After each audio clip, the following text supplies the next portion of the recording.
Bom dia a todos, a paz do Senhor Jesus Cristo. Estamos em mais um vídeo da verdade, da origem de Jesus Cristo e seus ensinamentos, que é o Salvador de todos os homens.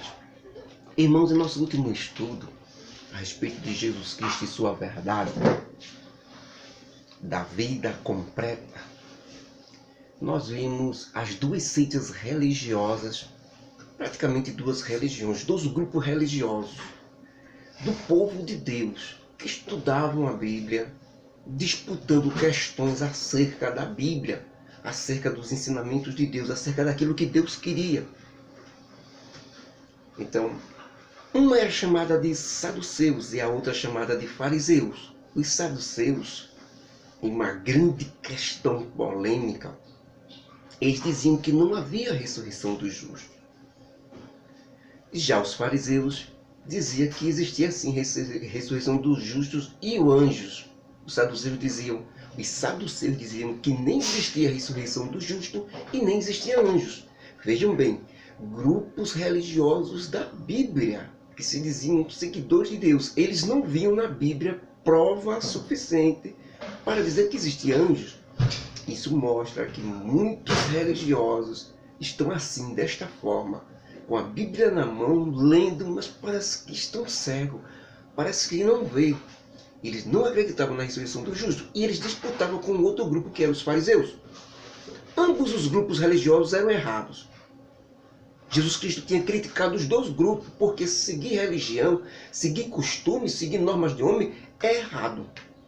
A religião, a denominação, os líderes religiosos têm que se enquadrar dentro dos ensinos de Jesus Cristo, para poderem ter credibilidade diante de Deus.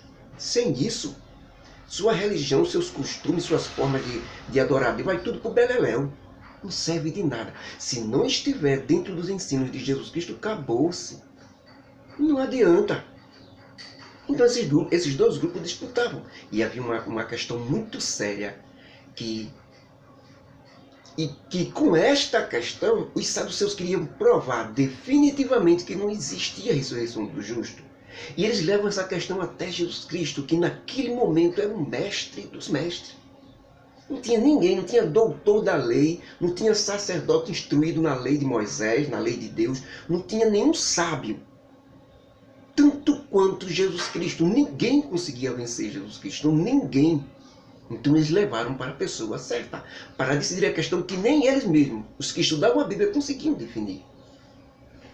E os saduceus junto com os fariseus, chegou para Jesus Cristo e disse: Mestre, nós queremos provar que não há ressurreição dos justos. Mas os fariseus e muitas pessoas estudando a Bíblia dizem que há ressurreição dos justos. Mas nós queremos fazer uma pergunta, para ver se o mestre concorda conosco ou concorda com os fariseus. Veja bem, na lei de Moisés que nós estudamos na Bíblia, está escrito que quando um homem da nossa nação se casar e com sua esposa e ele na sua vida não tiver filhos e morrer, o irmão dele deve casar com a viúva para terem o primeiro filho homem, que levará o nome do irmão dele que morreu, levará o nome do defunto, como também a herança e tudo que ele tinha. Era como se fosse a descendência dele que ficou. Ele morreu, não teve nenhum filho para deixar como a sua dinastia. Então esse irmão dele se casará com a esposa dele legalmente, dentro da lei de Moisés, e o primeiro filho que ele tiver, continuará a descendência do irmão que morreu. E assim será a família do irmão e não dele. Os outros não. Mas o primeiro tem que ser dado ao falecido que morreu. Aí os saduceus, com esta lei estabelecida, que Deus queria que um homem, ele se casasse e não tivesse tido filhos e morresse, tivesse uma descendência que contasse sua história, por isso que Deus colocou esta lei de Moisés, a lei que Moisés passou para o povo. Com esta lei, os saduceus queriam dizer que não havia ressurreição dos justos. Da seguinte forma, ele diz: olha, mestre, é o seguinte, vamos dar um exemplo. Havia 7 irmãos. 7 irmãos é o número da perfeição. Porque usa 7 irmãos, número 7. Tem muita gente aí tentando descobrir através de numerologia. Não importa.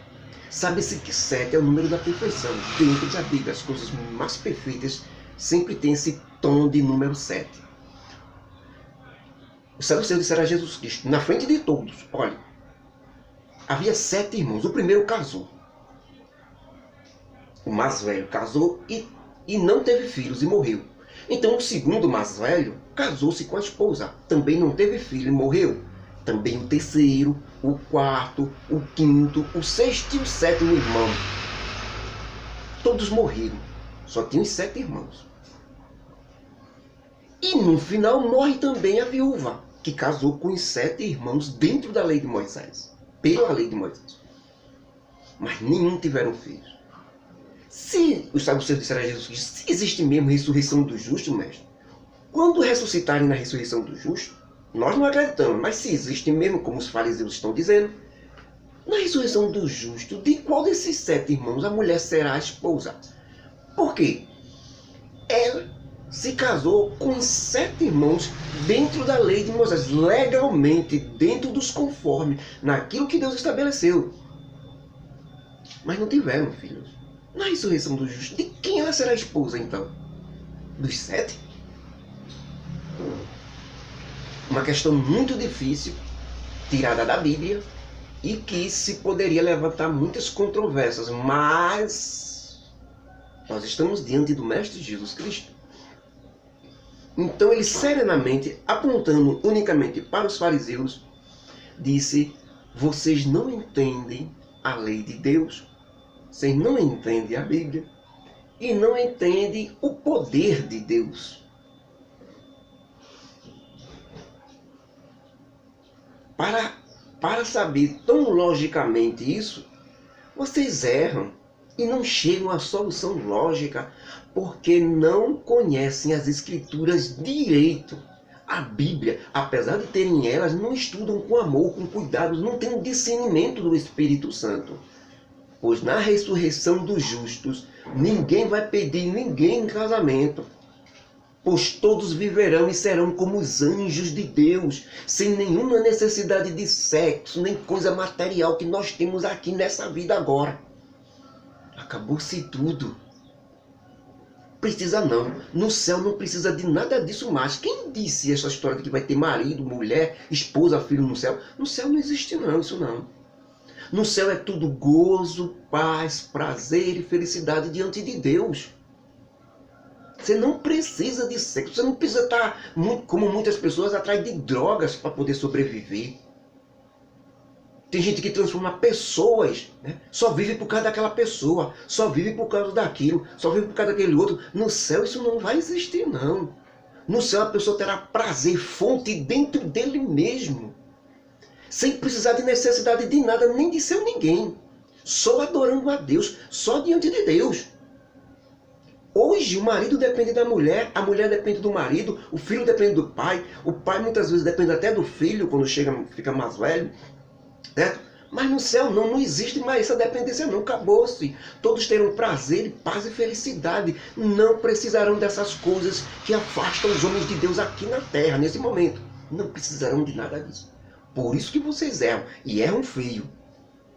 Querem levar para o céu a quantidade de erros de pecado aqui da terra? Nada disso, está cortado.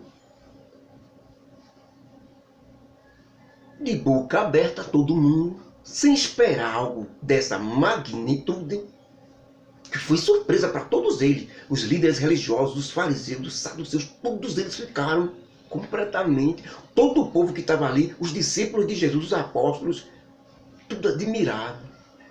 Porque não sabia, quando conhece a verdade, tudo se esclarece. Os debates se acabam, só se não quiser. Mas a verdade esclarecida acaba com tudo, irmão. É luz desbaratando com as trevas. Um grupo disputando com o outro se isso era verdade ou não. Quando Jesus chega, pum, acaba com tudo. Acabou-se. E quando os dois grupos estavam ali pasmados diante da resposta, irmãos, o próprio Jesus Cristo nem deixou direito os sentidos voltar. Ele mesmo disse, e sobre a ressurreição dos mortos, tem um negócio a dizer a vocês também. Vocês também nunca leram no livro de Moisés, na Bíblia? Quando Moisés estava lá no Monte Horebe, a sarça queimou na frente dele, e Deus disse a Moisés, eu sou o Deus de Abraão, o Deus de Isaac e o Deus de Jacó. Ou seja, mesmo estes três, tendo morrido há milhares de anos antes de Deus falar ali com Moisés no Monte Horebe pela sarça ardente, mesmo eles já terem morrido, Deus disse, eu sou o Deus de Abraão, de Isaac, eu sou agora. Deus quis dizer que Abraão, Isaac e Jacó estavam vivos diante dele. Para Deus não há morte.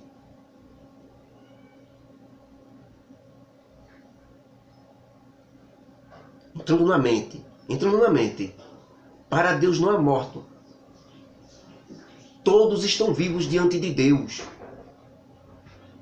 Jesus Cristo completa para eles, estarrecidos, dizendo, Deus não é Deus dos mortos. O Deus Todo-Poderoso é o Deus dos vivos.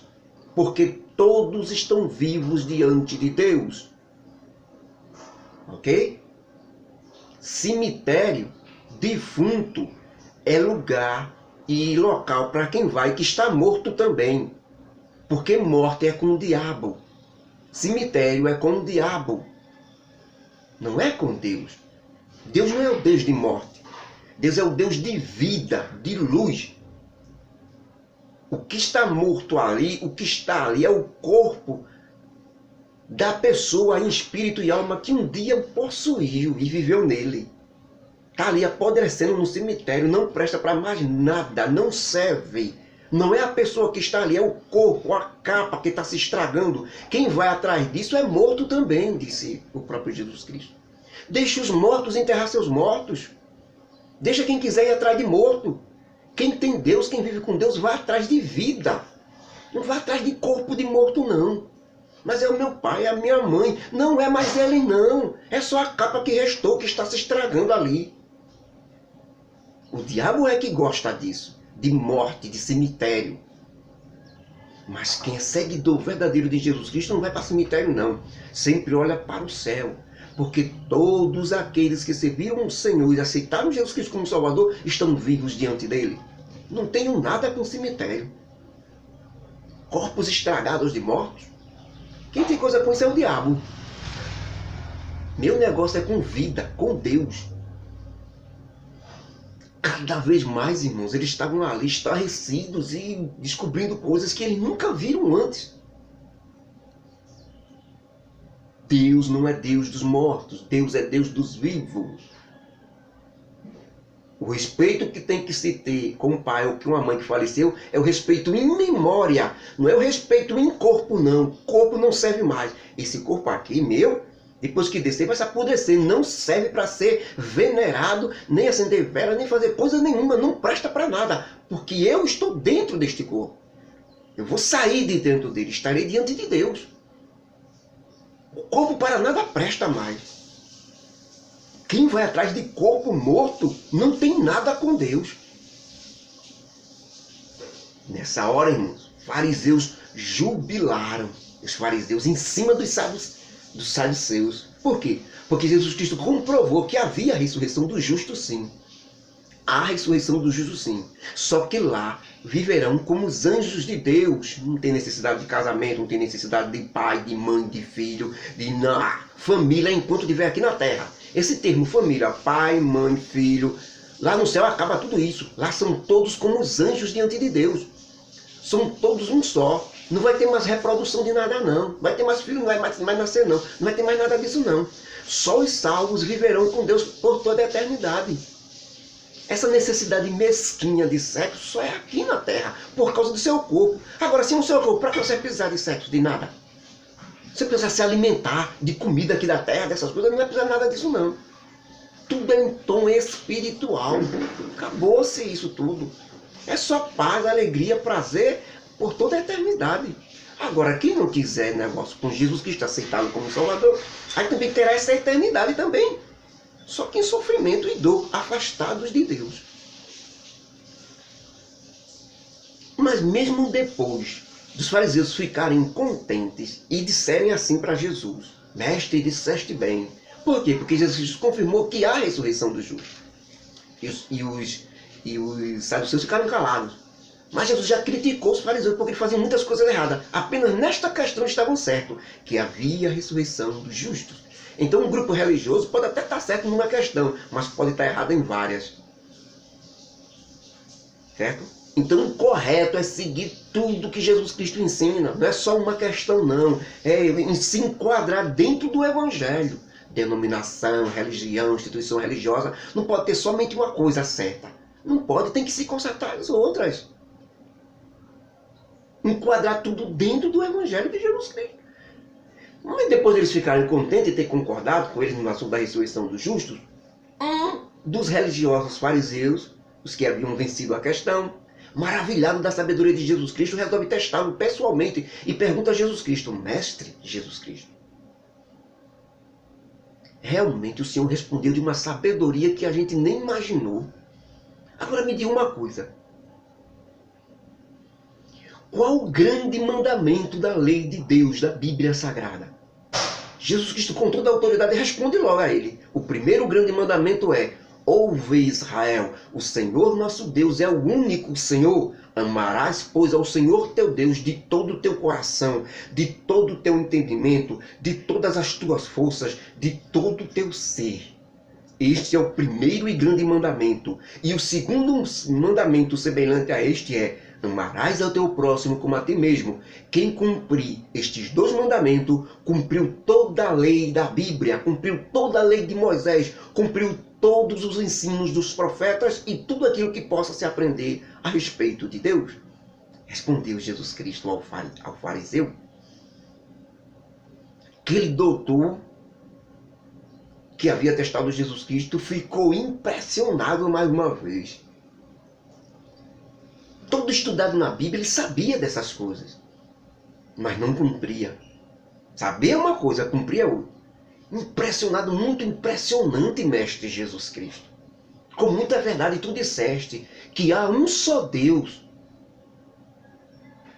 e que não há outro além dele, e que amá-lo de todo o coração, de todo o entendimento, de todas as forças e de todo o nosso ser e de toda a nossa alma, e também amar o próximo como a nós mesmos, é mais do que todos os holocaustos, sacrifícios, oferendas oferecidas aqui na terra para Deus, no templo dele ou em qualquer lugar.